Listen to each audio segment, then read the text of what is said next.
Welcome everybody to the YouTube channel. This is the new channel, the new way of getting the media from me. I used to do a podcast called the Veteran Resource Podcast.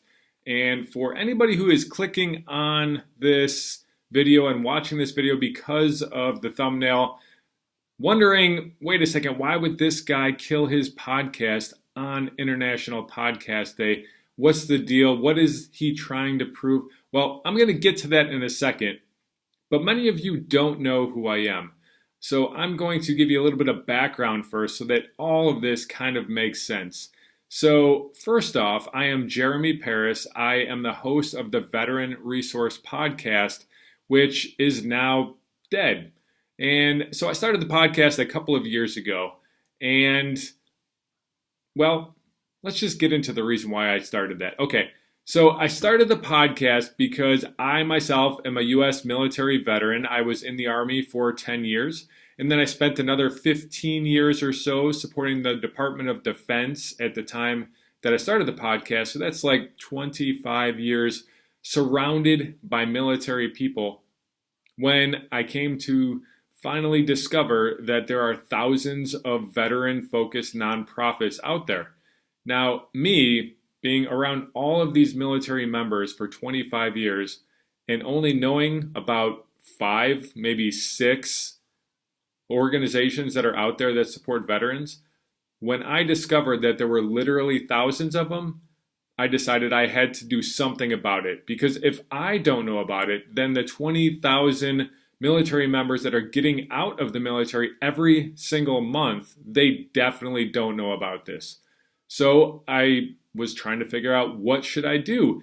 And at the time, I was listening to a lot of podcasts. I was listening to John Lee Dumas's Entrepreneur on Fire. I was listening to Pat Flynn and the Smart Passive Income, a whole slew of other ones. And I thought, this is a new form of media. I've been watching the stats, and the number of listeners for podcasts has been going up steadily. So maybe I should jump in on this technology before it really blows up into the mainstream. And this might be a great new way to get the word out to veterans about these organizations. And so I started to interview veteran-focused nonprofits.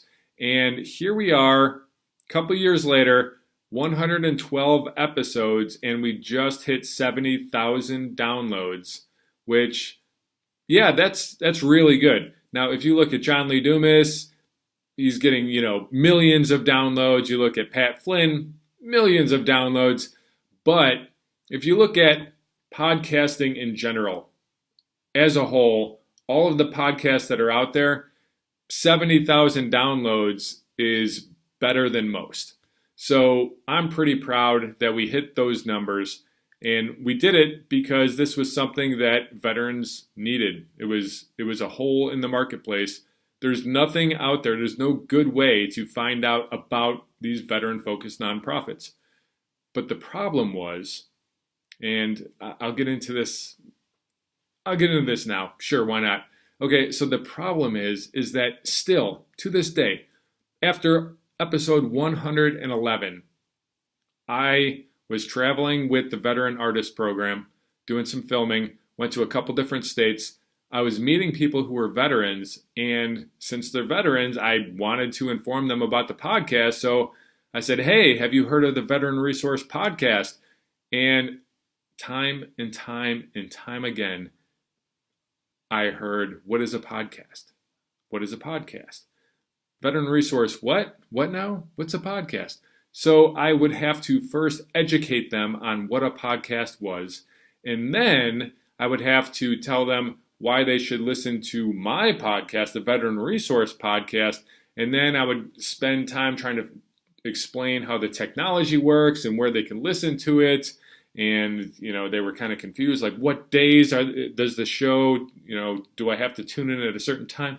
There was a lot that they didn't know or understand about podcasts. So that's kind of the problem still, is that, yes, every year the amount of podcast listeners goes up, but the amount of podcast listeners in the country, it's still nothing compared to people who know video.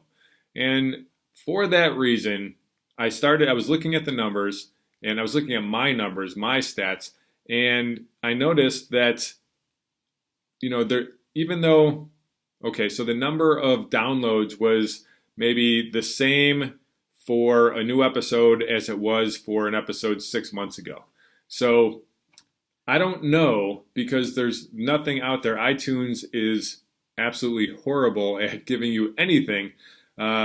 So I don't know if the people that are listening to an episode 6 months from now are the same people listening to the one now. I don't know if this is just all new listeners every single episode that I release, and it's just their own people that they're putting this out to that are listening to it, or is this a core group of people that are listening to every single episode?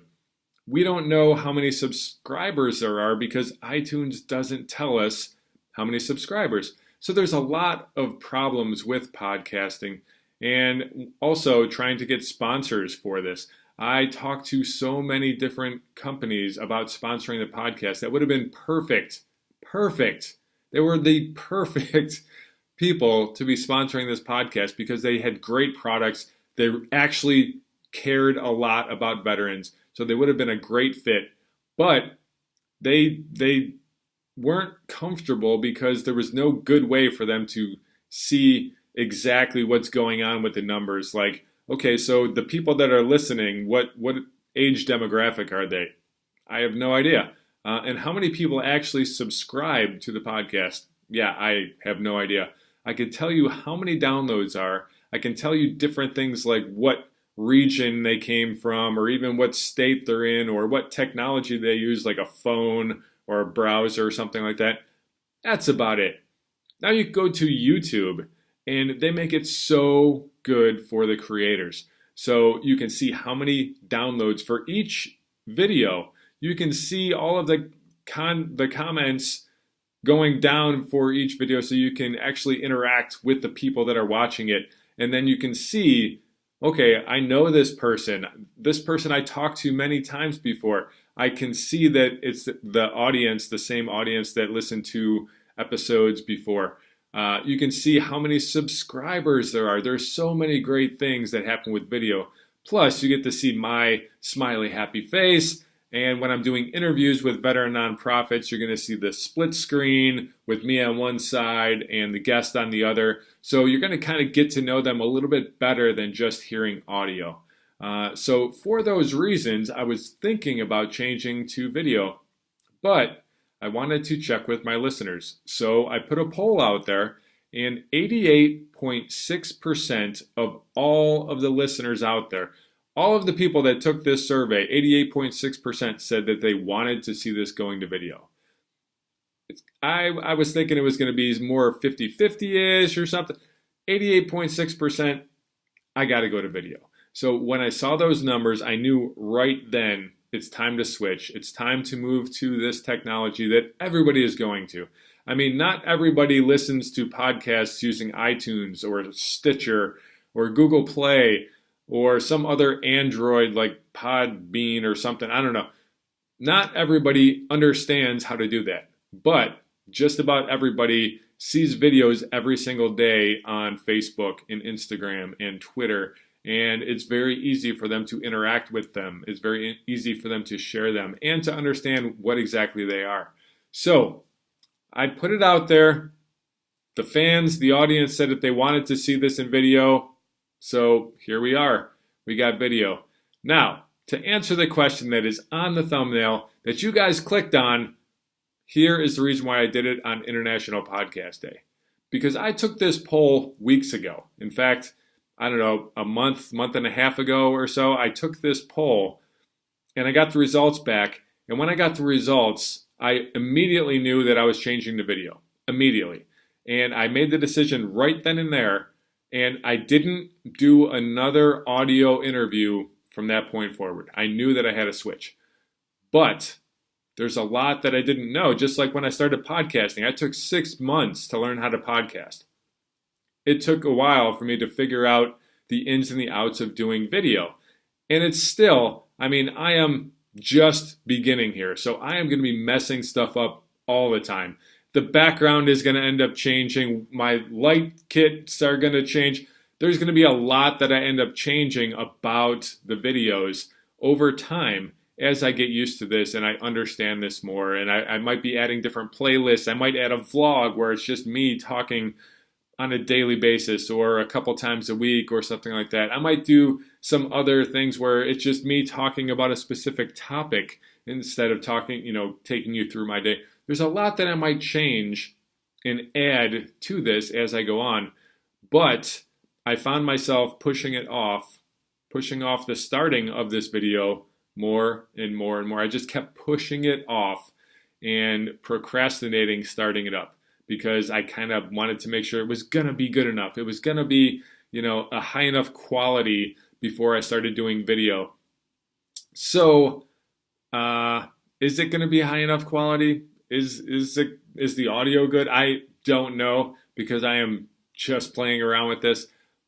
But I felt like if I don't start this soon, I'm never going to start it. And then a couple days before International Podcast Day, I saw in the Twitter stream that people were talking about it, that International Podcast Day was coming up. And it was kind of that kick in the pants for me that, as of right now, you are still a podcaster. Nobody out there knows that you are quitting the podcast. Nobody out there knows that you are moving to video instead of audio. I mean, they know that they took the poll, but they didn't know the results. I might have, said some things here and there about like, maybe something new's coming down soon, but I didn't want to really put it out there and really commit to it, because then I would be stuck doing it. And if I couldn't figure it out, then it was going to be horrible. And you know how you get that fear going that, I might fail at this. I might not be good at this. So I kept pushing it off. And then International Podcast Day was there. I was like, you know what? 2 days from now, that's it. That is the kick in the pants. I'm going to make this happen. And here I am. So I put out the final episode 112, which if you want to hear it, you can go to veteranresourcepodcast.com/112. And you can listen. It's a very short one. I'm just kind of going over the basics of, moving to video and where you can find the channel. But I will have some interviews coming up very soon. I'm still lining things up and making sure the technology is working the way that I want it to before I actually commit to interviewing another, a nonprofit and getting them on. But the interviews are going to be about 10 to 12 minutes long, somewhere in there. I hear that's the sweet spot. I don't want to go into an hour long like I did with the podcast sometimes. So we're going to get down to the nuts and bolts of that organization, inform you about what it is they're doing, and then get you over there so that you can connect with them and be part of them if that's what you're looking to do. Thank you so much for watching this video. Please subscribe if you haven't yet. I mean, I've got like a few subscribers because this is all brand new. So please subscribe. Please share this, pass it on. All of these subscriptions are going to help the numbers, and I'll eventually have enough to be able to, do like mobile live streaming or something. I think you need a certain number. I'm still learning. Anyway, thank you very much, and I'll see you in the next video.